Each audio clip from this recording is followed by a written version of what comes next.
Encuentros a favor y en contra del régimen y le saluda Francisco Rocha. Gonzalo no nos acompaña en estos días.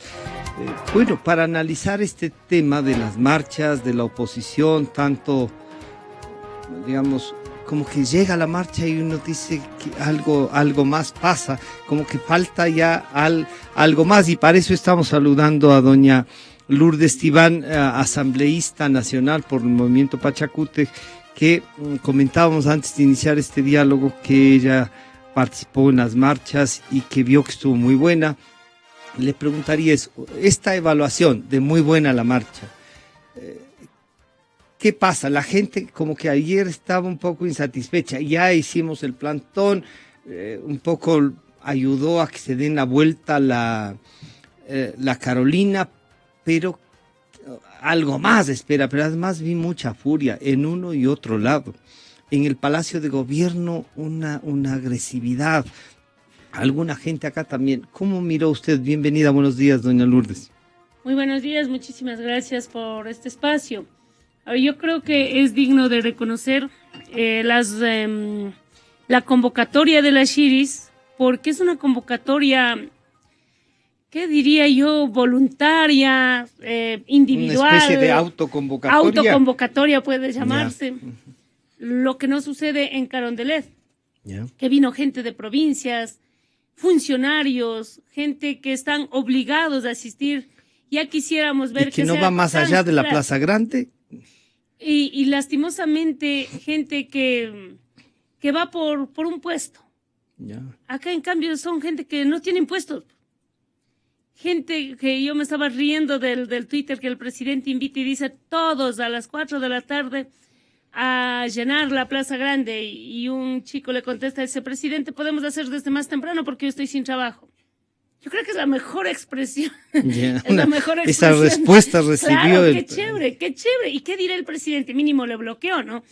Pero ya está en las redes un diálogo entre el presidente y el joven que dice, hagámoslo más temprano, ¿por qué no lo hacemos mejor todo el día? Porque yo no tengo trabajo. Mirando las Shiris, veo gente totalmente que ha perdido el miedo. Carteles que dice, yo no tengo presidente, por ejemplo. Y no es un simple texto, pues es frente al eslogan del presidente que dicen, ya tenemos presidente. Pero hay un pueblo que dice, yo ya no tengo presidente, él no me representa, y van mucho más allá, la palabra que no quiero repetir, pero van mucho más allá de calificar y de haber perdido no solamente el miedo, perdieron el respeto al presidente de la República, y eso ya debe preocuparle, porque cuando en algún gobierno se había perdido tanto respeto al presidente, tanta burla. No sé si antes no hubo las redes sociales, pero hoy mirar las redes sociales, mirar los memes, mirar todo eso, significa que ya no le están viendo como un presidente con su majestuosidad, investido del respeto del pueblo ecuatoriano. El pueblo ecuatoriano lo está desvistiendo de esa majestuosidad, de manera que sí, yo creo que la gente quiere algo más. Hay gente que quedó pasado todavía a las 8 de la noche ahí diciendo, bueno, yo no quiero irme, yo quiero quedarme, pero ¿y qué más? Creo que las marchas deben moverse desde las Shiris, y eso vamos a trabajar en estos días. Si el presidente se arrincona con más de 8,000 policías, decía anoche el noticiero, en la Plaza Grande, qué bestia, es un empedrado de policías, pues, ¿no? Yo creo que hay que tomarse las calles en las noches de forma pacífica. ¿O acaso Rafael Correa no se acuerda de cómo caminamos las noches en la época de Lucio Gutiérrez? Cuando él era forajido. Cuando él era forajido, ¿no? Ahora tenemos un gobierno forajido que no hace caso absolutamente a nadie. La gente sale a las calles porque están inconformes, no porque no tengan que hacer. La gente sale a las calles porque finalmente el impuesto, lo que él llama el cigarrillo y el ron, finalmente el pueblo va a terminar pagando. El gobierno dice que no es un paquetazo, pero resulta que sí lo es, porque estamos hablando de aproximadamente 300 millones de dólares. No es que va a salir de las empresas, no es que va a salir de, como él dice, de los ricos. No, esto va a salir del pueblo ecuatoriano. De manera que para nosotros es fundamental mirar ya otras estrategias con la misma dinámica, con la misma euforia, pero de forma pacífica. Hay que comenzar a recorrer las calles de Quito. Yo sé que la Shiris es algo simbólico, pero hay que comenzar a caminar, hay que comenzar a tomarse las calles de Quito y espero que esa furia que se demostró ayer, y qué bueno, ni la televisión, espero que la prensa escrita tampoco, no haya visibilizado mucho a los políticos. Ya. Yo alcancé a llegar a ver las noticias y yo vi que no le visibilizaron mucho a los políticos. Se tiene que visibilizar al pueblo, se tiene que visibilizar a las personas sin trabajo, a las personas afectadas por los impuestos y hacerle entender a Rafael Correa que no es una marcha de la oposición porque les da la gana de salir. Pero quizá la diferencia de ayer sea que no solo en Quito y Guayaquil, sino que se sumaron Cuenca y otras ciudades, ¿no? ¿Usted tiene noticias de qué ciudades nomás marcharon? Sí, antes de saludar a mi amigo Víctor Granda por compartir esta entrevista. Y enseguida le damos la bienvenida. Lo que pasa es que él ha amanecido todavía en las Shiris y llegó caminando. Llegó caminando. Algo así. A propósito, aquí debajo de la radio hay un poste que se está cayendo, ¿no? Sí. Con todo el alambrado y está ya cerrado la República. Para la gente que está escuchando, la República no hay paso razón. Ni de ida ni de vuelta. Nosotros nos dimos la vuelta. ¿Usted hizo radio alguna vez? En radio. Sí. En Radio La Tacunga. Sí, en Radio La Tacunga. 5 a 6 de la mañana, Rick Charishung se llamaba el programa, Despertemos. Y ahora vuelta desde la Asamblea también estoy llamando a que nos despertemos. Así es que decirles que sí, si tan solo hubiera condiciones de organizar en todas las provincias, eso debería ser la tónica. Yo vi una excelente concentración, movilización en Guayaquil y Cuenca de lo que las noticias pudo recoger, ¿no? Y me parece bien porque en el caso del gobierno concentra en buses, en carros privados, lo que es el sector público, el funcionario que está amedrentado por el gobierno, tiene que venir a concentrarse en el Salto y no así. En el Salto, perdón, en la Plaza Grande. No así. Se acordó de la Plaza de la Tacunga. Estoy pensando en la Plaza de la Tacunga. ¿Y esa se habrá llenado ayer? Había movilización. La gente de la Tacunga vino, pero a la Plaza Grande. Vino a la Plaza Grande. Con esa gente es lo que llena, porque el quiteño, yo creo que ya no le está respaldando al gobierno. A mí me gustaría ver una convocatoria así, sana y pura, sin exigencia a funcionarios, sin decir, a ver, somos de Alianza País y le convocamos aquí a la Plaza Grande, pero nadie exige a nadie. Igual lo otro, somos de oposición y vengan los que quieran venir.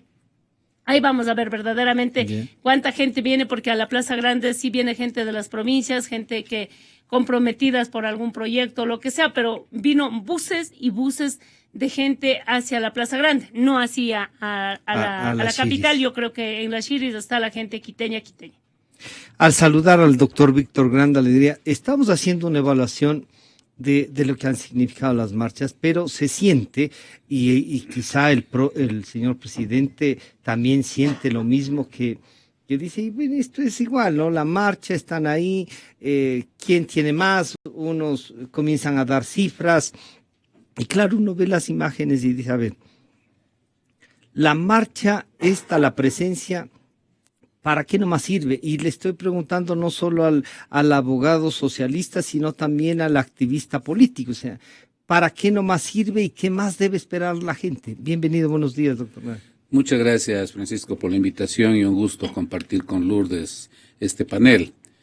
Bueno, yo creo que lo importante de la marcha del día de ayer es que se va evidenciando que en nuestra sociedad existen diferentes formas de convocatoria. Las organizaciones sindicales, las organizaciones indígenas, para movilizarse requieren de toda una preparación. No es tan fácil la movilización social, ya que no se cuenta con medios económicos. No Sobre se cuenta todo cuando no es financiable. No se cuenta con recursos. Las organizaciones sociales tienen que hacer un esfuerzo enorme para hacer una movilización de planificación, de visitas a las organizaciones de base. Entonces, frente, por ejemplo, a una situación como esta, en la que el gobierno lanza un proyecto agresivo, tributario, que esconde además otros intereses a los que quiero referirme en este panel, ¿no? En fin, frente a eso hay que tener una reacción inmediata. Y entonces, el que puede tener una reacción inmediata con todo el aparato burocrático que tiene a su disposición es el gobierno. y evidentemente el gobierno dice 2, 3 días, movilícense, y a través de diferentes mecanismos que todavía incluso deben aclararse respecto de cómo se financian esas movilizaciones públicas, que se lo hacen evidentemente a través del traslado de funcionarios públicos, de listas y de otra serie de incentivos para que concurran a las marchas oficiales. Ellos pueden movilizar, yo creo que de alguna manera rápido, ¿no? Porque tienen el aparato estatal que facilita esa movilización. Reflexionaba un día y decía, la última, no es posible que en media hora no podamos llenar la. Fíjese usted a qué nivel ha llegado, y a qué nivel incluso se conoce que existen personas que a veces forzadas por la necesidad, ¿no es cierto? Media hora constan en determinado rol económico para que puedan movilizarse y estar presentes ahí, en definitiva, descontando el incentivo, digamos así, salario, remuneración, bonificación que le puede entregar el gobierno de manera fácil. Y ahora se pone en evidencia que cada vez más en nuestra sociedad, una sociedad de la información, tal vez a través de los medios, ¿no es cierto?, alternativos de comunicación, a través de las redes sociales, que se han ¿no es cierto?, importantes. Son muy importantes. Estas marchas también pueden comenzar a hacerse presente. Y eso sí es un factor importante que debemos analizar. Y estudiarlo ¿no es bien, cierto? ¿no? Porque en definitiva la marcha de ayer no fue patrocinada por las organizaciones sociales. Algunos incluso establecieron distancias de las mismas. Lo cual preocupa, ¿no? Porque sí preocupa, si doña porque Lourdes dice, vamos todos y vamos a caminar, que haya un sector que pone reparos dice, o tiene temor. Al descontento, o el descontento del uno es distinto al descontento o tiene del temor otro. A la propaganda oficial que dicen esas marchas son manipuladas por la derecha o por intereses económicos que se oponen en este caso a la supuesta reforma tributaria, a esta ley orgánica para el equilibrio de las finanzas públicas, como la ha denominado eufemísticamente el gobierno. Entonces, yo creo que este elemento sí es importante, o sea, hay una ciudadanía que le ha perdido miedo al poder y que está dispuesta a movilizarse, ¿no es cierto?, de manera más rápida, sin menos formal, sin tanta formalidad y voluntaria, que se hace presente. Y como decía Lourdes, ¿no es cierto?, en estas movilizaciones es el ciudadano. Yo he escuchado a médicos, a profesionales que dicen, en grupo, yo voy a salir con mi familia. Porque no, por lo menos a que se exacto, y había una movilidad ahí. Por lo menos a que se sepa, sí, la gente va, se hace presente, se retira, otros ingresan, etcétera, ¿no? O sea, esto sí es un fenómeno importante que debemos analizarlo todos. O sea, ya hay otras formas de reacción y de presencia social. Ahora, vamos al tema de fondo. ¿Qué está de por medio? Es increíble que hayan ciudadanos, especialmente gente allegada al gobierno, supuestos dirigentes sindicales y de organizaciones sociales que previamente ya las ha dividido el gobierno se ha empeñado en dividir a la organización social, ¿no es cierto? 10 años ha hecho todo un trabajo y que creen que las propuestas que hace el gobierno realmente son iniciativas para profundizar tal vez un proceso de cambio. El presidente dice hay que defender lo que hemos conseguido. Y digamos, ¿qué es lo que está defendiendo? Mire, nosotros vivimos una gran farsa, la farsa de una pseudo revolución que utiliza al pueblo, que utiliza un léxico de izquierda, pero que en realidad apuntala intereses que es necesario develarlos. Porque, por ejemplo, en esta ley para el equilibrio de las finanzas públicas, es verdad, ¿no es cierto? No se trata de una ley agresiva contra sectores masivos de la población, pero sí es una ley agresiva contra sectores vulnerables de la población. Ancianos, discapacitados, o sea, como que eso les molesta a ciertos sectores oficiales porque consideran que hay sectores de la sociedad que están recibiendo beneficios en extremo y que hay que recortarlos supuestamente para lo que dice el secretario general jurídico de la presidencia, para financiar el bono de solidaridad. O sea, digamos, además, ¿no es cierto?, de todo hay un cinismo enorme, ¿no es cierto?, por parte del gobierno para querer justificar estos recortes agresivos a sectores vulnerables de la sociedad, ¿no es cierto?, con una supuesta buena intención. Yo estuve anoche revisando, a propósito de esta invitación, un poco detenidamente el proyecto. Yeah. Y hay un asunto que creo yo que está escondido y que me parece que tal vez es el asunto medular del interés del régimen.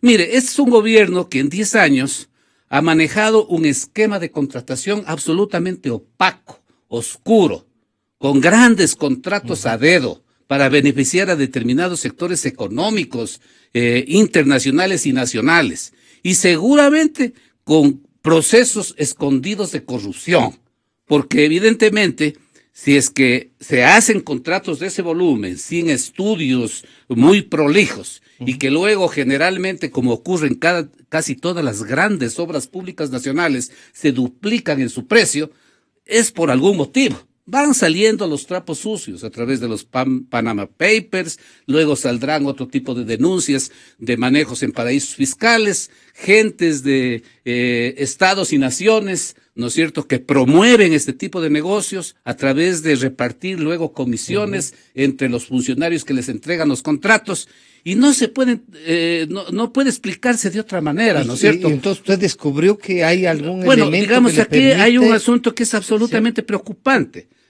En el artículo 1, en el punto 4, se reforma la ley de régimen tributario interno y expresamente dice, agréguese a continuación del primer inciso del artículo 9.2.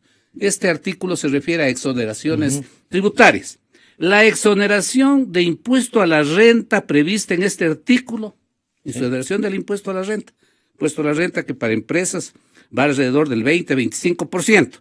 Se hará extensiva a los contratistas extranjeros o consorcio de empresas extranjeras que suscriban con entidades y empresas públicas o de economía mixta contratos de ingeniería, procura y construcción para inversiones en los sectores económicos determinados como industrias básicas, siempre que el monto del contrato sea superior al 5% del PIB corriente del Ecuador del año inmediatamente anterior a su suscripción. ¿Cuánto es el PIB, Francisco, en el Ecuador? Alrededor de unos 100 mil millones de dólares. El 5%, ¿cuánto es? 5 mil millones de dólares.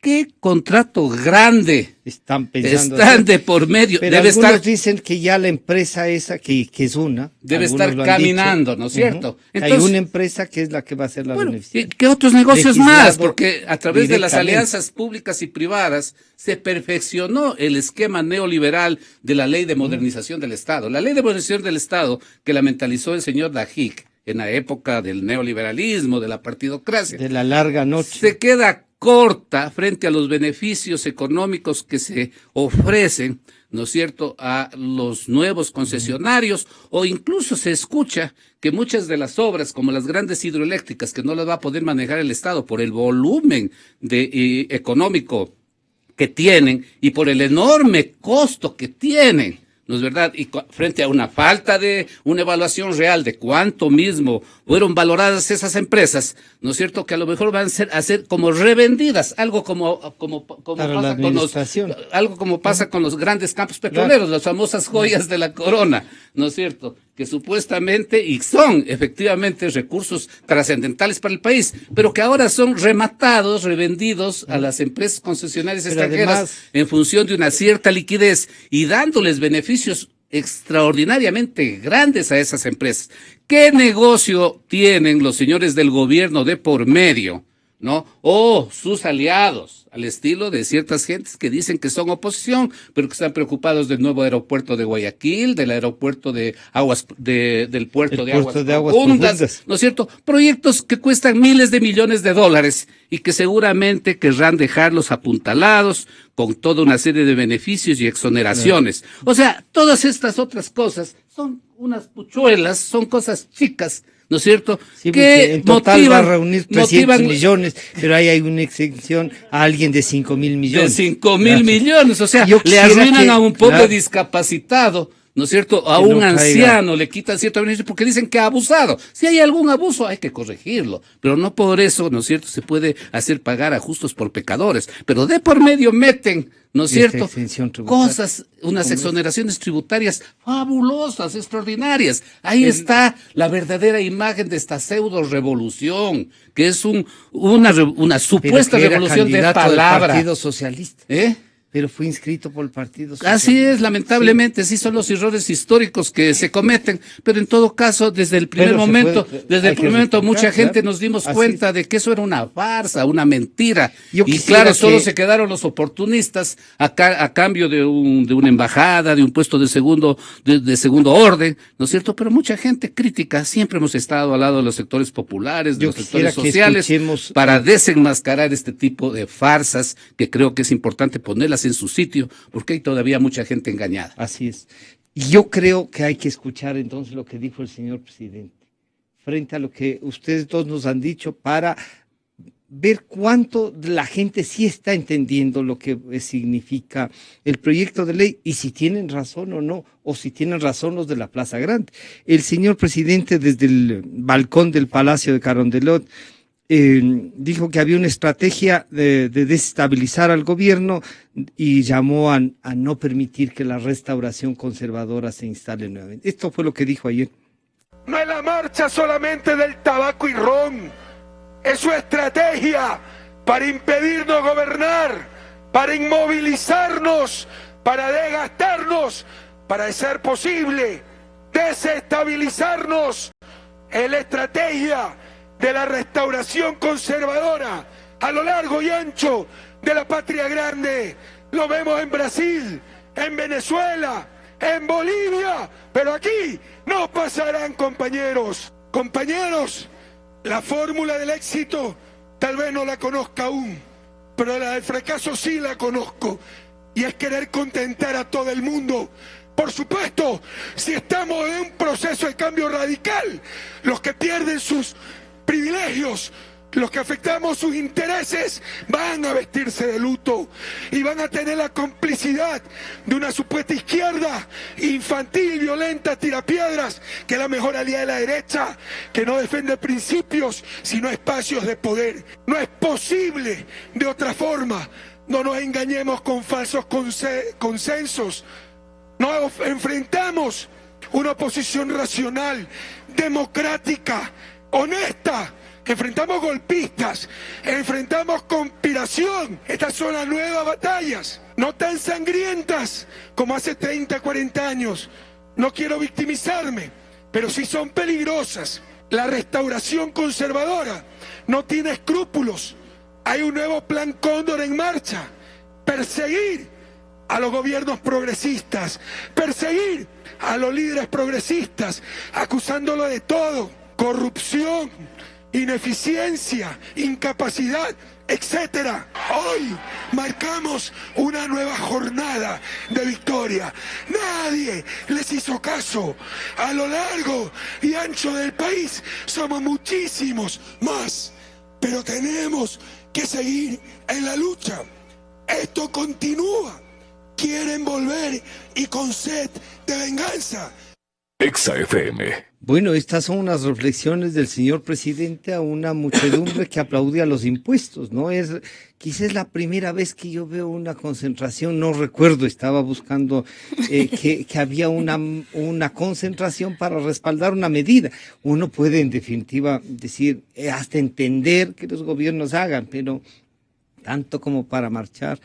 Usted está en la restauración conservadora, doña Lourdes, y digámoslo así, cuando usted dice hay que visibilizar más a los ciudadanos y menos a los políticos, yo siempre digo, yo sí quiero visibilizarles a los políticos que hoy están en la lucha, así como los que están en la defensa del gobierno, porque es importante, porque ustedes después han de pedir el voto también, entonces hay que saber a quién se va a votar, tanto del uno como del otro lado. A ver, me parece terrible el discurso del presidente. Claro, es inaudito pensar que la gente de la Plaza Grande estaba aplaudiendo los impuestos. Es inaudito, es cosa de otro mundo. Ni un sonámbulo va a hacer eso. Pero si se trata de defender un puesto, si se trata de defender el pan del cada día, el funcionario se va. La mayoría de gente, puso también en las redes sociales un ciudadano que decía: estoy obligado a ir tarde a la Plaza Grande con 2 familiares más. O pierdo el trabajo o llevo a mi esposa y a mi hijo mayor. Esa es la realidad. Pero me llama la atención, y ahí podríamos poner en manos de un psicólogo al presidente, porque ya creo que pasó de todo extremo. Primero, que él creo que nació desestabilizado desde que nació. Y hasta ahora nadie le va a desestabilizar a él. A un presidente que esté en sus plenos cabales, nadie le va a desestabilizar. Pero cuando él dice que nunca conoció el éxito, pero sí un fracaso, usted es un hombre que vivió de fracaso en fracaso. ¿Y cómo es que los ecuatorianos terminamos nombrando como presidente a un fracasado? Sería bueno de preguntar al presidente, ¿conoció el éxito en su niñez? ¿Conoció el éxito en su juventud? ¿Conoció un éxito profesional? Él creo que incluso metió un juicio para cobrar uno de los sueldos, por ejemplo. Creo que siempre ha sido un fracasado. Y que ahora quiera dirigir un país de por vida. Pero ha recibido 9 veces, por vida, siendo un fracasado. Yo creo que el Ecuador no necesita más fracasados. Pues. Necesitamos personas que estén en condiciones de entender por qué el ciudadano al otro lado, lo que menos puede ocultar el presidente es que en el otro lado si hay gente consciente y que no va por un puesto. A las 4 o 5 de la tarde yo ya me enteré que el presidente iba a recibir muchos pasteles de cumpleaños. ¿Y cómo será? Sí, bueno, ¿Cómo será que el presidente... Desfile. ¿Cree usted como presidente? En Democracia TV pueden observar las tomas que se han hecho tanto de uno como de otro lado, que la están pasando en esta pantalla. Usted también, doña Lourdes y doctor Grande están aquí. Ahí a un lado donde se le ve a usted, estamos viendo imágenes de las marchas para que los ciudadanos que están siguiendo a través de Democracia TV en la web puedan hacerlo. Perdóneme que quería... Entonces los pasteles, usted ya se enteró antes. Yo digo, no puede ser. O sea, yo no puede ser a qué extremo llegue. Y claro, cuando uno medita y dice, tienes razón, ¿no? O sea, yo me estoy parado en la Plaza Grande, viene una señora vendedora de cigarrillos que hace platita de eso para llevar el pan del día. Se compra un qué y le va a hacer probar al presidente y el presidente come. No, el presidente no come. El presidente tiene máxima seguridad porque alguien de la oposición le puede mandar algo de caricias en el pastel, pues no. Entonces tiene razón él de decir, esta oposición es capaz de cualquier cosa. Que quiere indicar al ciudadano por la televisión que 20 personas vinieron con el quey a darle de comer quey al presidente. No. Se compraron los mismos verdes con la seguridad del caso, compraron los pasteles para decir, a ver, ¿quién está acá? Acérquese al presidente, toma este case y te vaya a dar al presidente. Por seguridad. El presidente no come, pero ayer comió el cake, pero era porque es comprado por ellos mismos. Entonces no me venga a decir que la ama de casa, que el ciudadano que vende cigarrillos, que vende chicles en las calles, ellos se fueron a dar el cake al presidente. No, mentira. Eso ya se supo que va a pasar en la tarde, de manera que lo que tiene que saber el presidente es, como ha dicho Víctor, vea, el impuesto es una cosa, pero la gente está cansada y la gente en las calles dice, ¿qué corrupción más vamos a esperar, doña Lourdes? O sea, dígame, ¿qué más viene? Cuando caiga el correísmo y cuando el correísmo deje el gobierno, ahí vamos a ver qué tipo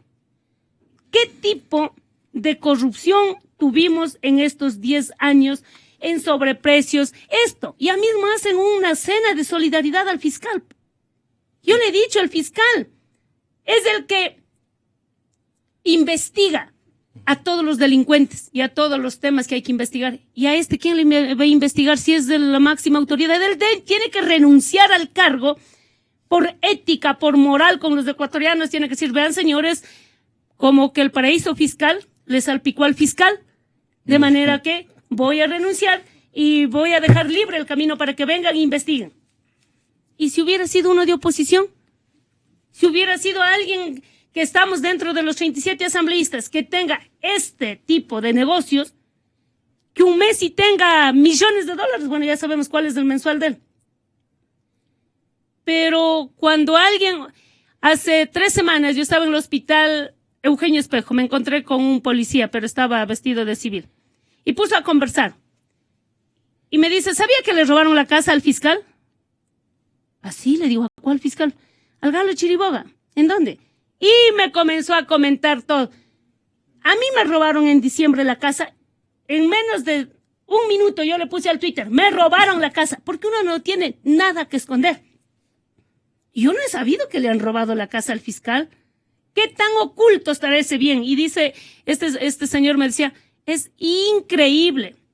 Es una mansión que nunca en la vida hemos visto. Pero por investigar entramos a ver ahí y uno no capta de dónde un abogado puede tener o puede imaginarse tener eso. ¿Y qué pasó? No, bueno, ahí había, dice, empleados privados, ¿cómo es? Seguridad privada, seguridad pública que está cuidando el sector, pero tuvieron que endosarle a la seguridad privada porque ellos son los responsables de la finca del fiscal. Y yo le digo, ¿pero qué es así una casa bonita? No, usted no se imagina. Yo no me imagino, me decía el señor, de dónde puede tener tanto. Entonces, de pronto, antes de ser ministro, ¿qué cargos ocupó las personas? Porque fácilmente, si el señor ha sido 4 años ministro, por $6,000 que gana el mes, uno se puede calcular cuánto gana la persona. Si está dentro de los márgenes de los sueldos, no pasa nada. Y si ha estado 10 años de ministro, sabemos que va más o menos por el millón de dólares pero la gran de ingresos. La gran pregunta es, esa mansión o esa casa que tiene por Cumbayá, a esa que entraron a robar los ladrones, ¿está declarado en el patrimonio? ¿Por cuánto está declarado? ¿Cuántos millones costó eso para contratar una empresa para que me dé negociando y diga, ve, no le saques a mi nombre, sácale a nombre de otros? Entonces, yo creo que la corrupción todavía no se ha destapado. Los ciudadanos que preguntan, ¿qué corrupción más va a salir? Todavía no ha empezado. Ahora ya salió esto del sobreprecio en las vías de Collas. $16 millones cuesta 1 kilómetro. $16 millones un kilómetro. Entonces, hay que ver con cuánto se empezó, cuánto valía, cómo así los contratos en este gobierno puede empezar firmando por 5 y terminan pagando 50. Eso hay que mirar. Entonces, no es que el ciudadano también salió solo por los impuestos o por los cigarrillos. No, aquí están hartos de este gobierno que ya no sabe qué hacer el ciudadano. La falta del empleo. Si acaso que porque el presidente preparó o aprobó ese proyecto de ley con reducción de horas, ya ha solucionado. No, eso es a futuro que se va a solucionar. Y ahora los que están sin trabajo, ahora los que no tienen cómo llevar el pan del día, ¿qué va a pasar con los trabajadores que fueron despedidos de las empresas privadas y públicas? Tenemos al doctor Farid Simon en línea telefónica y estamos aquí en este diálogo, doctor Simon, la asambleísta Lourdes Tibán y el doctor Víctor Granda, un poco haciendo el análisis no solo del discurso del señor presidente en el Palacio frente a las personas que fueron a la Plaza Grande a respaldar, sino también lo que ha significado las marchas y, claro, una apreciación desde la cátedra, desde la universidad, de qué está pasando, las marchas, cómo se las mira desde ahí, tanto al uno como al otro lado. Buenos días, Farid. Buenos días, Francisco. Buenos días, señora Tibán, doctor Granda. ¿Cómo están?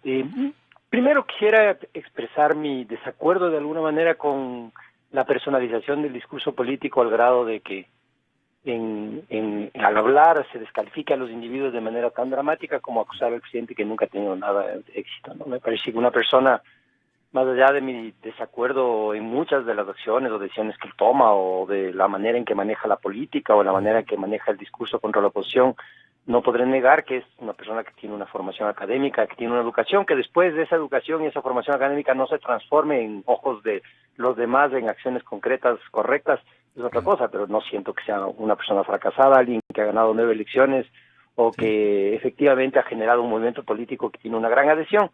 Y a eso parta a la segunda. Sí, el gran problema de las marchas del día de ayer es que es una repetición ya con la presencia del presidente, porque esta vez ya estaba aquí para movilizar a las fuerzas aliadas a él, de lo que había pasado en marzo, una repetición de esta movilización entre sordos, digamos, de alguna manera, entre grupos que no quieren reconocer ninguna razón al otro, que el discurso básico es descalificarlo totalmente a quien se moviliza o descalificar totalmente a quien se moviliza.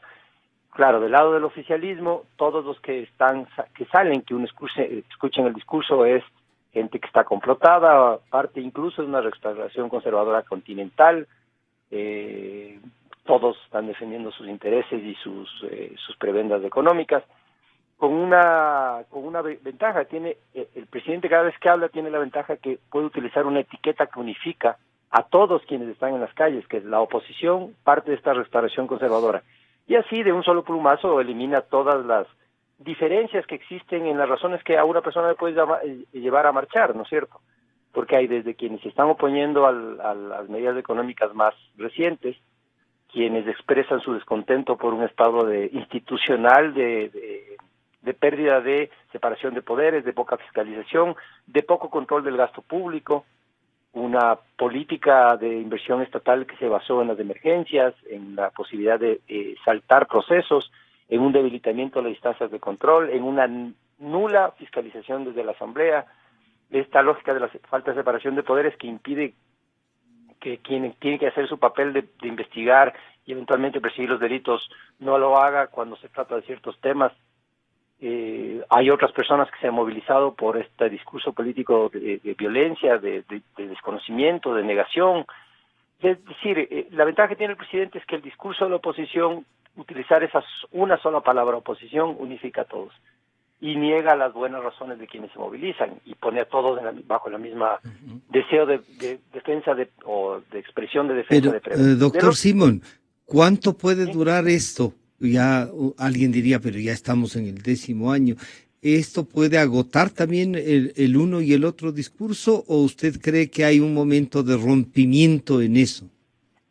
El problema está del otro lado también, que cuando uno unifica en el discurso de quienes salen a la calle a marchar a favor del régimen o quienes se expresan en las redes o en los espacios privados o en la vida cotidiana en favor del régimen, es un error pensar que todos están unificados porque tienen un interés económico a su vez o que tienen una prebenda. Me parece que la apuesta que tiene el régimen y la apuesta que sigue defendiéndole, y tal vez eso es un error que se está cometiendo progresivamente por parte de la oposición, es que hay muchas personas que adhieren a la base del discurso de la diferencia social, de la exclusión, del discurso básicamente que es un discurso socialista, aunque al doctor Anda no le guste, aunque el doctor Anda diga que es un falso socialismo. El discurso que él presenta socialmente es un discurso que reivindica a las clases menos favorecidas, diría, y le da razones de un sentido ideológico. El discurso, sí, efectivamente, claro, el discurso. Tiene un discurso que está en esa línea, y hay mucha gente que adhiere al discurso. Yo creo que la gran fortaleza que todavía tiene Alianza País es que hay mucha gente que efectivamente adhiere a las bases del discurso y que considera que la situación actual es mejor que la anterior. Evidentemente hay personas que estaban peor antes y que ahora están mejor, que hay personas que consideran que la situación general es mejor que la situación previa, que hay otros que no vivieron, o eran muy jóvenes, o que ya estos 10 años les ha hecho olvidar. Que no tienen un referente para comparar. Efectivamente, y algunos que están asumiendo que esto es así, que la política es así, que la lógica, que la organización es así, y eso es un error. Me parece que en este momento, como país, ya más allá de hablar a favor de un lado o de otro, creo que hay que buscar reivindicar primero el discurso de un respeto democrático. No puede una sociedad democrática basar su debate en la negación absoluta del otro, en el desconocimiento total del otro, en la descalificación personal.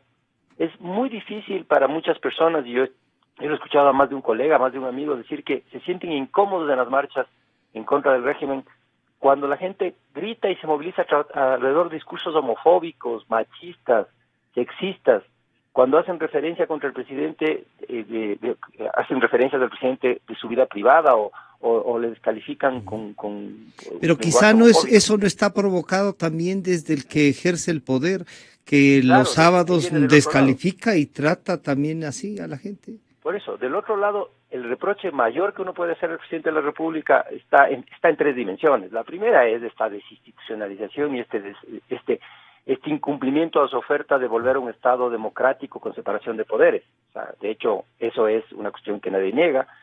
Un manejo de la economía que después de años de bonanza y años de riqueza y años de excesos nos tiene una crisis, pero el manejo del lenguaje y el manejo del discurso del presidente y muchos de quienes le rodean, de descalificación, de insulto permanente, que rechazamos todos los demás, no puede replicarse en la oposición. Y cuando uno escucha ese lenguaje, y cuando uno escucha el lenguaje de la descalificación, del insulto, de la homofobia, uno tiene miedo de que el cambio no sería tal, sino simplemente sería una modificación de piezas, de cromos, de fichas. Le voy a pedir que permanezca en la línea, doctor Simón, porque si quisiera, antes de pasar a la otra parte que usted va a iniciar, no sé, capaz que doña Lourdes si quiere hacer una precisión. No sé si usted mientras nos escuchaba, escuchó el discurso del señor presidente cuando habló del fracaso, pero en todo caso, creo que doña Lourdes podría precisar bien a qué se refería. Doña Lourdes, ¿qué tendría que comentar a eso? Bueno, primero un saludo al doctor Farid, muy buenas sus apreciaciones. Yo me refería en términos textuales de lo que el presidente dijo ayer en la Plaza Grande, que nunca conoció el éxito, pero sí el fracaso. Entonces yo me refería, si él nunca conoció el éxito, está acostumbrado a los fracasos, y lo que los ecuatorianos no queremos es un fracasado. Eso es en resumen lo que yo había dicho. Pero lo otro, también empecé diciendo que el presidente, y siendo nuestra máxima autoridad, ha perdido el respeto. Nunca antes, o como dijo el doctor Farid, será que yo fui tan joven en los otros gobiernos, pero nunca antes he visto ciudadanos burlándose tanto del presidente, porque él abrió el camino a los insultos. Él abrió el camino a la homofobia. Él es el que descalifica. Tengo ya resumida en mi próximo libro como 266 palabras del presidente que ha utilizado para insultar a todo el mundo. Entre ellos yo creo que tengo como ocho nominaciones a mi persona. Me ha dicho pobre, me ha dicho ladilla, me ha dicho sinvergüenza, me ha dicho pobre mujer, etcétera, etcétera. Ahí tengo separadito todo lo que ha dicho a mí. Y eso como que le regó a todos los ecuatorianos que si viene de la palabra del presidente de la República, entonces el ciudadano común y corriente también lo puede hacer. Las autoridades, los políticos que estamos frente al escrutinio público, creo que debemos cuidarnos en nuestro mensaje, en nuestras palabras, pero no, hoy se hizo común. Entonces, mirar al presidente insultando y del pueblo también respondiendo de la misma manera, se ha perdido el respeto, ya no hay esa venia al presidente de la República desde la ciudadanía, porque por más enemigos que seamos, por más contradictores políticos que seamos, yo creo que el respeto debe primar. Pero ya no existe, ya no hay, ya se perdió. Y yo siento un malestar terrible en la Asamblea. Creo que aparte de ser contradictores políticos, somos seres humanos, venimos con una representación. Hay algunos asambleístas que sí, te dan la vuelta, te saludan, dicen, ¿qué tal, Lulú? ¿Cómo estás? Yo también, hola, ¿cómo te va? Pero hay gente que ya solo falta de pasar escupiendo pues al interior de la Asamblea. O sea, ¿usted siente que hay una especie de rencor sí, ahí? Hay gente que si es fácil quieren jalar puñetes. ¿Ah, sí? Y pero usted no corre a eso. Yo meto un poco de risa y me quedo ahí. Tiene instrumentos más fáciles de disuasión. Yo creo que en puñetes no podrían, jamás. Mis padres no me enseñaron eso. No vengo de esa cultura. Pero creo que la ironía que yo le pongo a todas las cosas, la broma que le pongo, me pasa todo, porque sería terrible poner a confrontar de esa manera, ¿no? En todo caso, yo sí creo que de parte y parte, tanto de la oposición como desde el lado del gobierno, tenemos que buscar mecanismos. Desde el gobierno, el no generalizar, como ha dicho el doctor Farid, es que todos son unos oportunistas manejados por la derecha. Y nosotros desde la oposición, también como ha dicho el doctor Farid, hemos caído en la negatividad de que todo está malo. No, yo en algunos discursos he dicho, hay cosas que hay que reconocer de este gobierno. Pero las cosas que no podemos reconocer, no podemos admitir, creo que eso hay que decirlo y lo hemos venido diciendo. O sea, lindas las carreteras. Yo sí, aplaudo las carreteras, lindas. Pero fiscalicemos, pero transparentemos. Pero veamos las carreteras que comienzan a dañar y cuando se va un lote de carretera, miramos que la capa del chocolate es más grande que la capa del asfalto. Entonces, ¿dónde está la fiscalización? Si hubo tanto dinero del petróleo, $100 del promedio por barril, ¿por qué tuvimos que endeudarnos para hacer las carreteras? ¿O no queremos entender que nuestra ciudadanía, nuestra generación está endeudada para próximos 30, 40 años? Lo que el doctor Víctor Granda acaba de decir, vamos a ver las inversiones internacionales, ¿qué negocios tienen? ¿Acaso ellos te vienen a dar el trabajo a los ecuatorianos? No, ellos vienen cargados, sus profesionales, su gente, incluso la comida. De manera que venga la inversión extranjera, sí. Pero aquí el que tiene que poner la mano de obra, el que tiene que poner los profesionales, el que tiene que sacar el valor agregado, somos los ecuatorianos. Pero no, a eso no van a llegar. Doctor Granda, esa apreciación de Farid Simón, un poco desde la academia diciéndonos, a ver, pongámonos, ¿se puede llegar a un equilibrio o la acción política rebasa a veces el análisis que puede a algunos resultarnos, no sé, por darle un calificativo más cómodo, pero también que es absolutamente necesario? ¿Cómo entonces mirar que tanto de la oposición del gobierno apliquemos normas democráticas? Bueno, yo creo que hay que un poco salir de las formas del discurso para ir a los temas de fondo.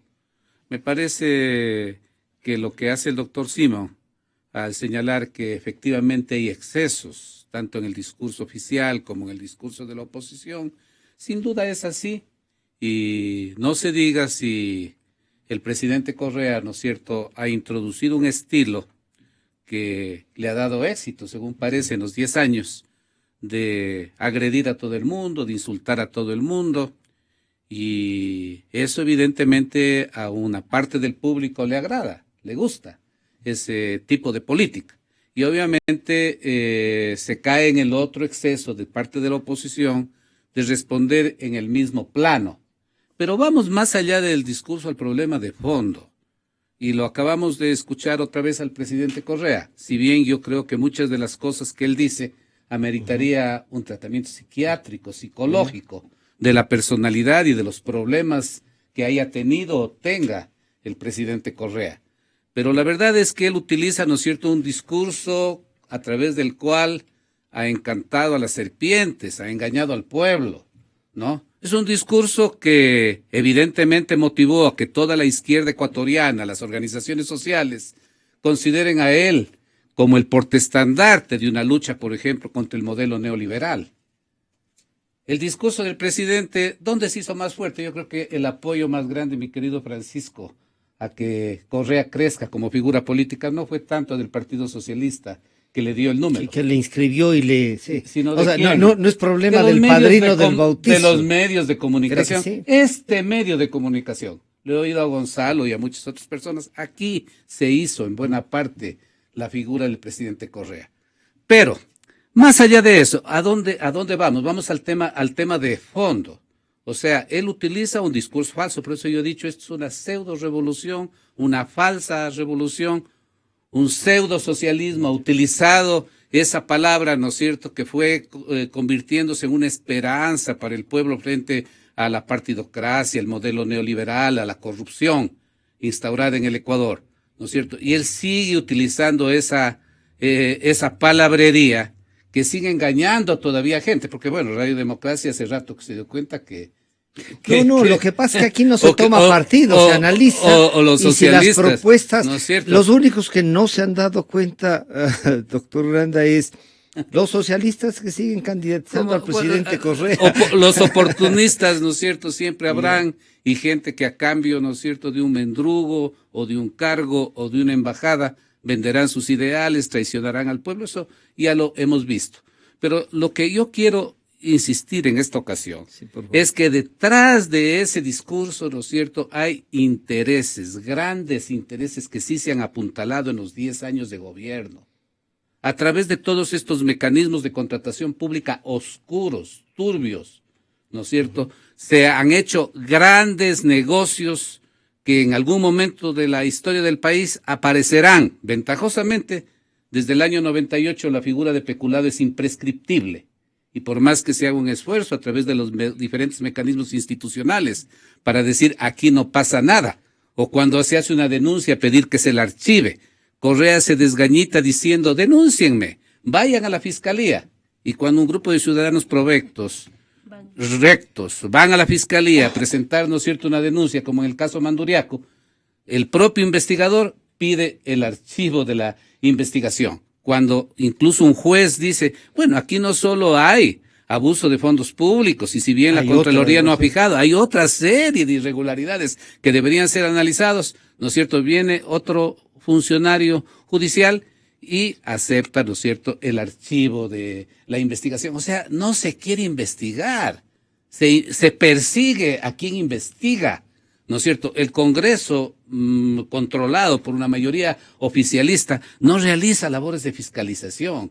Y mire, este esquema de contratación pública tan negativo ha sido señalado. Yo recuerdo, por ejemplo, fíjese, cuando estuve en funciones como legislador de Pichincha, yo le dirigí una carta al presidente Lula, pensando, ¿no?, de que con Lula iba a haber una modificación en la forma como se manejaban los negocios y los comportamientos. O sea que esta supuesta nueva izquierda o estos gobiernos progresistas eran diferentes a los de la partidocracia. Y yo le decía al presidente Lula, aquí está, mayo del 2003, no estoy hablando, estoy hablando hace más de 10, de 12 años, ¿no es cierto? Y aquí le señalo los mecanismos a través del cual las empresas constructoras brasileñas habían montado un esquema de corrupción y sobreprecio en contratos de infraestructura a través del financiamiento brasileño. Lo que yo jamás me imaginé es que frente a evidentemente el silencio, algún miembro del PT alguna vez me dijo, pero yo no sé por qué tú haces ese tipo de cuestionamientos, y hay empresas constructoras muy progresistas que incluso les ayudan a financiar las campañas, lo cual a mí ya me puso con los pelos de punta, ¿no es cierto? Pero en todo caso, yo le decía, es tiempo de rectificar y erradicar la corrupción en América Latina. Jamás pensé, ¿no es cierto?, que en ese tipo de mecanismos también iban a caer en esos lazos, ¿no es cierto?, los grupos o personajes progresistas, que sin duda lo fue, de una lucha extraordinaria como fue Lula. Y en el 2008 le dirigí al presidente Correa, cuando supuestamente se dio un enfrentamiento entre el gobierno con Odebrecht, una carta en donde, además de hacerle conocer que esto era un procedimiento ya tradicional, utilizadas por las empresas constructoras, le señalaba que este esquema de construcción, ¿no es cierto?, de contratación de obra pública era un esquema corrupto, que se presta a todo tipo de manejos, y que se aspiraba que con ese gesto que tuvo Correa al principio de sacarle a Odebrecht del país iba a acabar todo, cuando de inmediato, ¿no es cierto?, aparece, y ahora en estos días está surgiendo todo el escándalo de OAS, ¿no es cierto?, en donde, en definitiva, una empresa brasileña dice que se marginó $9 millones para hacer, para pagar entre gentes allegadas o vinculadas a los que le dieron el contrato. Y hay declaraciones muy interesantes que el propio Fabricio Correa las está haciendo a través del diario El Universo, como he visto estos días. Y en general, ¿no es cierto?, ¿cómo se puede entender? ¿Algo el presidente a eso? Sin duda no me contestó nada, porque efectivamente al poco tiempo otra vez se arreglaron las cosas con la Odebrecht. Y no solo se contentaron, yo había denunciado que el proyecto San Francisco era una farsa, que ahí había habido no solo un sobreprecio en los mecanismos de financiamiento, en la forma en que se llevó adelante esa supuesta concesión de una obra que luego se convirtió en un crédito gravoso para el país, con una serie de mecanismos dolosos que incluso fueron señalados no solo por la Comisión Anticorrupción, sino por la justicia ecuatoriana, sino que se evidenció cuando colapsó San Francisco, y entonces Correa le obligó a pagar $20 millones para tratar de alguna manera arreglar las deficiencias de la obra. Pero al poco tiempo regresó Odebrecht con más fuerza y le dieron contratos por más de $2.000 millones. Entonces los $20 millones se licuaron, ¿no es cierto?, en los sobreprecios, en los mecanismos dolosos y oscuros que se han seguido dando en la gran contratación pública. Entonces ahí está el problema de fondo, mi estimado Farid. No es un problema, no solo es un problema, ¿no es cierto?, de palabras. O sea, el señor Correa y su grupo han envilecido las palabras de izquierda, de socialismo. No sé si incluso con la mala intención de tratar de bloquear cualquier alternativa realmente popular de izquierda en el Ecuador, porque en el fondo, después de 10 años, son esos grupos de poder los que están beneficiándose. Solo para terminar, fíjese el asunto del dinero electrónico.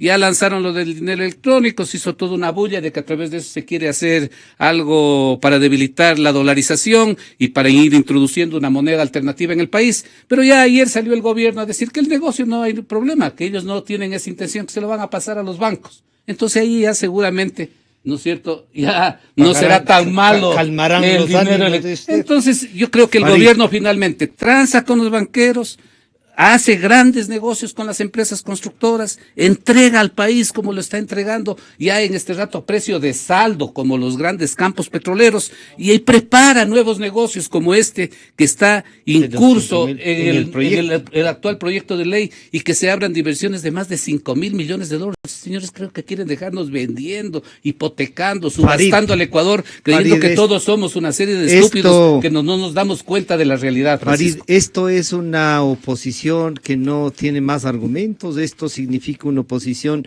que no quiere entender cosas, que no es democrática. Hay una conspiración, como dice el presidente, de restauración conservadora que quiere debilitar, dañando la imagen pulcra de gente honrada, de corazones ardientes. ¿Te parece? La verdad es que nunca dije que no había buenas razones para protestar o buenas razones para salir a movilizarse. Lo que planteaba es que la negación de razones de un lado y otro lado y el uso del discurso descalificador y igual de un discurso de insultos y demás no hace que se diferencien mucho en un momento dado algunos sectores de la oposición con el discurso del oficialismo de descalificación. No era negar de forma alguna que haya muchas buenas razones para que mucha gente salga a la calle. Lo que sí quería señalar es que detrás de la etiqueta oposición, claro, el presidente unifica todas las causas de oposición. Unifica al doctor Granda y unifica al doctor Ati, van junto con grupos que salen a defender intereses económicos claramente o con grupos que salen a rechazar el discurso homofóbico o machista que se ha expresado o las medidas económicas que afectan a los jubilados. O sea, me refiero a que ahí hay las etiquetas que se está utilizando en este momento hacen que se niegue cualquier diferencia en quienes se expresan y se niegue cualquier razón de quienes se expresan igual. Ahora, la forma generalmente uno puede quedarse en la forma como una expresión externa, pero también la forma muchas veces es una expresión de un fondo, de un contenido. Claro, le da contenido muchas veces a eso. Claro, nadie quiere salir de esto para volver a algo peor o volver a lo mismo cambiando los cromos, digamos, quienes insultan, quienes tienen el poder. Lo que uno esperaría en este momento, más allá de las cuestiones puntuales que uno puede analizar, es discutir sobre la necesidad que el país recupere la institucionalidad, que podamos tener una institucionalidad donde exista separación de poderes, donde se pueda hacer lo que está pidiendo el doctor Granda, efectivamente, que se puede investigar, porque el gran tema en este momento es, ¿existen en el país condiciones para investigar estas denuncias, condiciones institucionales para investigar estas denuncias de manera independiente e imparcial, donde los resultados nos permitan conocer lo que verdaderamente ha sucedido con los recursos públicos en estos años? No. Y efectivamente es increíble lo que sucedió con la Comisión contra la Corrupción, este grupo de ciudadanos honestos, a los cuales la mayor parte de ellos yo pondría... Les has tratado personalmente. Le pondría las manos al fuego por alguno de ellos, por ejemplo, por el doctor Trujillo. Conozco la iniciativa del doctor Trujillo. Es imposible encontrar en este momento del país una referencia moral tan importante, tan alta como él o Simón Espinosa, por ejemplo, por poner los nombres, a los cuales son intachables y quienes han expresado públicamente su preocupación por un mal manejo de una obra pública concreta, con evidencias, con números, con indicios claros de que ha sucedido algo indebido. Y lo que ha hecho el poder es descalificarles, empezar casi un intento de persecución contra ellos. Entonces yo no estoy diciendo que no existan estas preocupaciones y que uno no tiene que enfrentar. Lo que digo es que más allá del discurso de descalificación que puede tener para algunas personas un sentido político, un sentido en el contexto de la acción política, para mí no. Porque hacer esos discursos y usar esos discursos de descalificación y de homofobia y de machismo más no permiten diferenciar a unos y otros sobre el tema general. A mí me parece que es increíble cómo el presidente de la República, para defender sus propias razones, niega la evidencia de la crisis económica increíble en Venezuela, una cosa que tiene dimensiones ya apocalípticas para un país, en términos de la situación que está, de llegar al punto de suspender trabajos del día viernes por un tema de la crisis energética implica que es un régimen que no tiene respuestas. O negar que en Brasil ha habido evidencias de corrupción, o que en Argentina empiezan a saltar evidencias de corrupción gravísimas, donde, claro, un poder exacerbado durante mucho tiempo, donde hay demasiado dinero moviéndose en un momento, donde las grandes obras ocultan grandes atracos también en muchas cosas cuando no existe rendiciones de cuentas claras, control de fiscalización independiente, etcétera. Es una negación de un momento de la historia de nuestro continente. Es una negación de lo que está sucediendo en este momento. Y claro, es una muy mala carta de presentación para quien se dice socialista, que todos los regímenes que se han presentado en este momento en la región con esa etiqueta estén acusados de corrupción, estén acusados de despilfarro, de mal manejo económico, de incompetencia. Es una muy mala presentación. No sé si son pseudo socialistas o no son socialistas, pero el tema es que, más allá del discurso del doctor Granda, hay que ver que todos esos regímenes se presentaron con etiqueta, entre comillas, de progresismo. Entonces, no le niego las buenas razones para marchar y no niego el fondo. Lo que digo es que la forma muchas veces expresa un contenido importante. Doctora Tibán, entonces, para ir concluyendo y agradecerles gracias, Farid, por acompañarnos en este análisis. Muchas gracias. ¿Usted diría que hay que reconstruir la oposición entonces o cómo sin el gobierno tiene éxito al decir todos están en la derecha y entonces cualquier vicio de oposición termina en la derecha? A ver, lo que diga el gobierno ya poco nos interesa, porque diga lo que diga, nosotros estamos en la oposición y yo voy a demostrar que no todas las acciones han sido en masa. Hay algunos proyectos que nosotros, por ejemplo, en la Asamblea, nosotros votamos en contra y la derecha ha votado con el gobierno. Entonces, significa que sí hay un acuerdo con la derecha y el gobierno. Nosotros creemos que el sector indígena, el sector social, laboral, los sectores sociales al que representamos, si bien tal vez marchamos juntos, no se puede decir pues, a alguien de la derecha, oiga, usted vaya hacia la otra calle, no queremos marchar con usted. No queremos marchar con usted, ¿no? Nosotros sabemos hasta dónde llegan nuestros planteamientos, hasta dónde llegan nuestros diálogos, pero sabemos que el gobierno en estos momentos sí le tiene contento a algún sector de la derecha y eso no lo puede negar el gobierno. Así es que nosotros vamos a seguir, creo que para nosotros, por ejemplo, una forma de ver, la derecha va a votar en la firma de libre comercio con la Unión Europea. Téngalo por seguro. Van a ratificar. Van a ratificar. Nosotros no. Y la vez pasada, hace 3 semanas que vino la Comisión Europea... Pero además ellos han hecho como pedido a un sector empresarial, porque también es injusto decir que todos los empresarios son de derecha. No, yo no quisiera poner en una lona a todos. Hay gente que conscientemente están marchando y dice, queremos salvar el trabajo, queremos salvar... Y que encuentran en ese acuerdo una posibilidad. Porque finalmente, mira, al final de los hechos... Esto de la subida de la telefonía a las empresas, en vez de ser un incentivo para las empresas, termina siendo una carga más.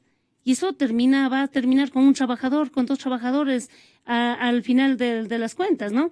Entonces, sí, cuando yo me acerqué a conversar con los delegados de la Comisión Europea que van a hacer este informe, con los legisladores que vinieron a hacer, ellos decían, oiga, nosotros no tenemos ningún problema y creo que en la Asamblea contamos, según el gobierno, con más de 110 votos.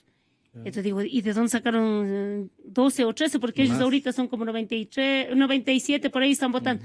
No, la derecha, hay un acuerdo con la derecha para firmar este acuerdo. Entonces en la Asamblea nosotros quedaremos solos. En la Asamblea nosotros quedaremos la unidad de la izquierda, que somos 5, posiblemente defendiendo lo que en las calles venimos defendiendo desde décadas atrás. Entonces, no podemos confundir, y yo sí tengo claro... ¿No será el momento, doctora Tibán, de replantear, de reinventar la izquierda y de ver que también hay otras posibilidades de crecimiento y no pensar en el esquema que tradicionalmente se tenía de izquierda y derecha? Sí, ayer estábamos en un diálogo político y resumimos que la izquierda y la derecha unida jamás será vencida. Entonces, pero ahora juntemos, o sea, les podríamos tener sentados al señor presidente Correa y a usted. resolviendo los problemas, cosa que no veríamos mal. Vea, si fuese para resolver los problemas. Si fuera para resolver los problemas, pero esto lo dije hace 7 años cuando llegué a la Asamblea Nacional por primera vez por la provincia de Cotopaxi.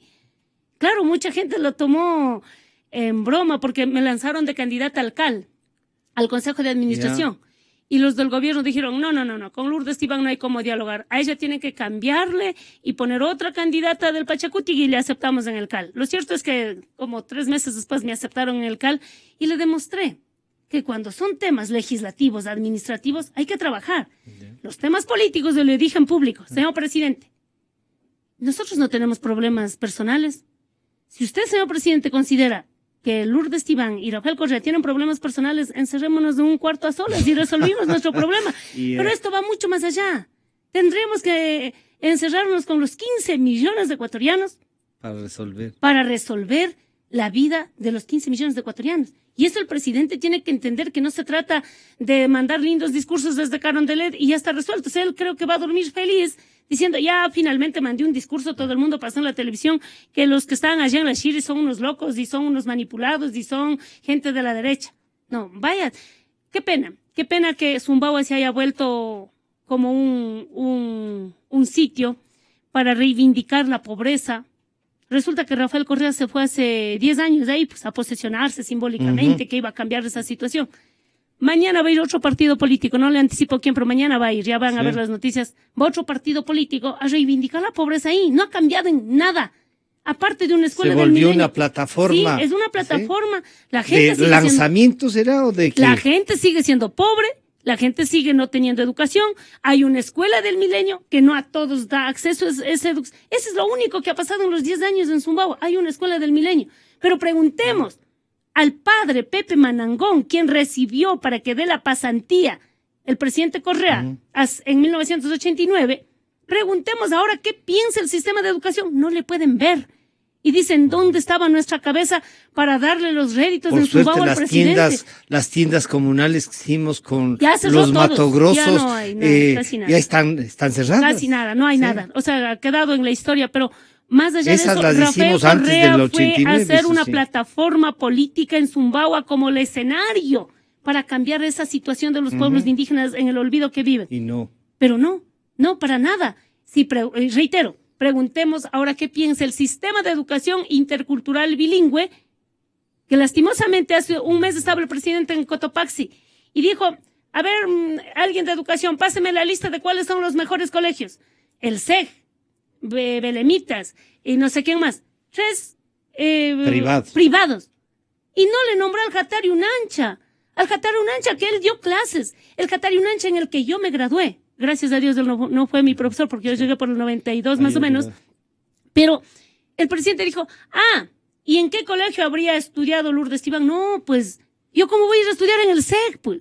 ¿Cómo voy a ir a estudiar en colegios pagados si para nosotros la propia acceso a la educación fue tan difícil como ahora lo es para muchos padres de familia que tienen que buscar educación privada? De manera que si vamos analizando cosa por cosa, rubro por rubro, política por política, el gobierno, a mí sí. Tiene un déficit para usted. No, a mí me gustaría sentar aquí en el puesto del señor Granda, que esté Rafael Correa, y de frente. Dios me libre. Ahí, bueno, después vamos a soplar con agüita bendita. Doctor Granda, con usted vamos a concluir este diálogo y esta revisión de lo que han sido el día jueves 7 de abril.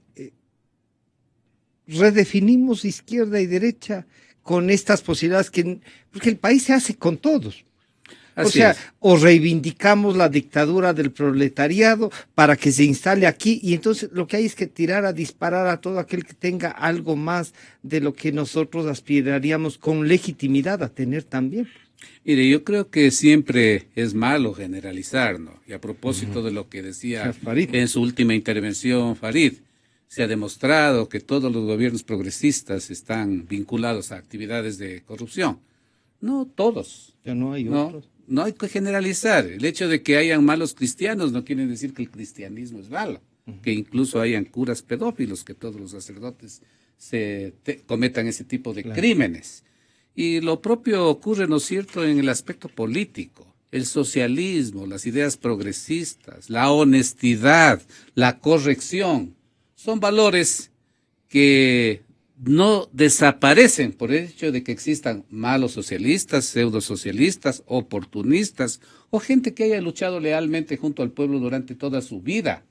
Y precisamente lo que yo he querido demostrar es que, por ejemplo, sobre este tema de la corrupción, en este país sí, desde hace muchos años hemos estado combatiendo la corrupción de la derecha, del neoliberalismo, y que también uno de los asuntos que más cuestionamos a este gobierno es su falta de transparencia y todos estos mecanismos para impedir la fiscalización. La fiscalización ni de derecha ni izquierda. Y todo hay que hacerlo democráticamente. Y todo este esquema que se ha montado, ¿no es cierto?, autoritario, para esconder irregularidades, esconder nuevas fortunas y situaciones que algún momento en la vida del país saldrán a flote.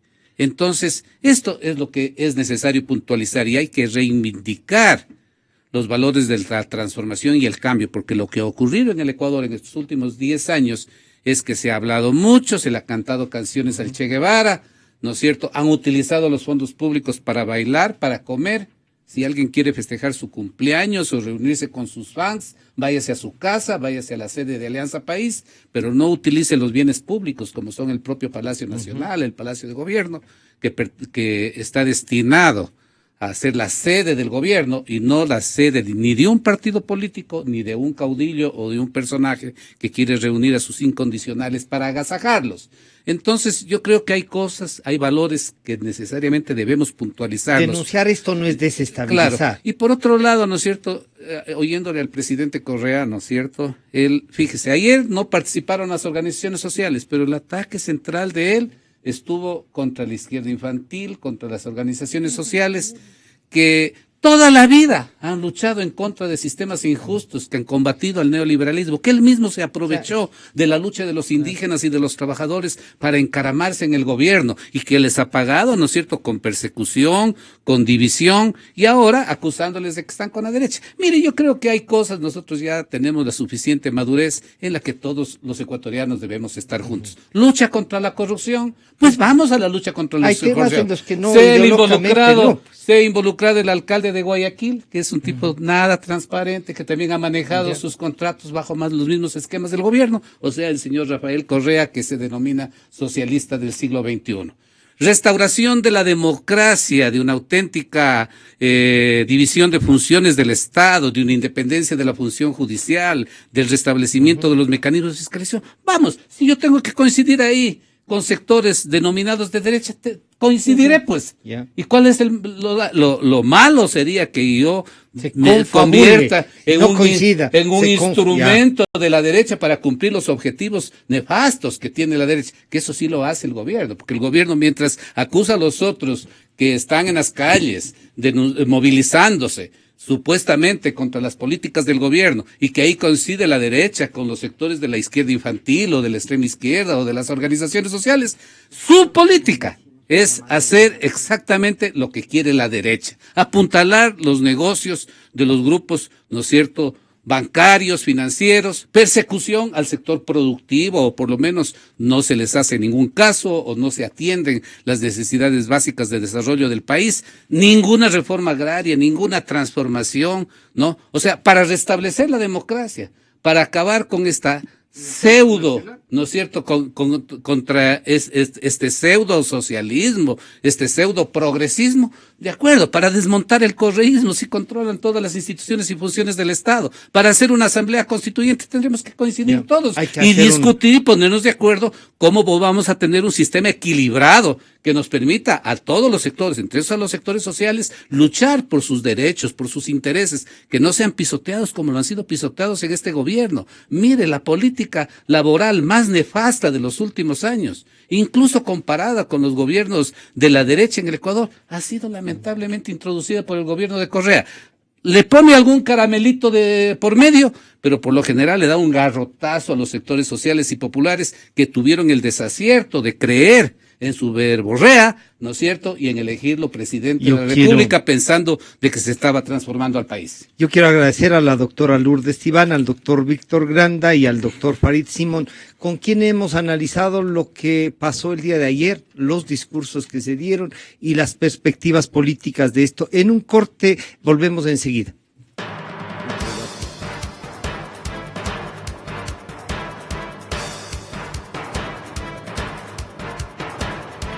Inicio de espacio promocional y publicitario.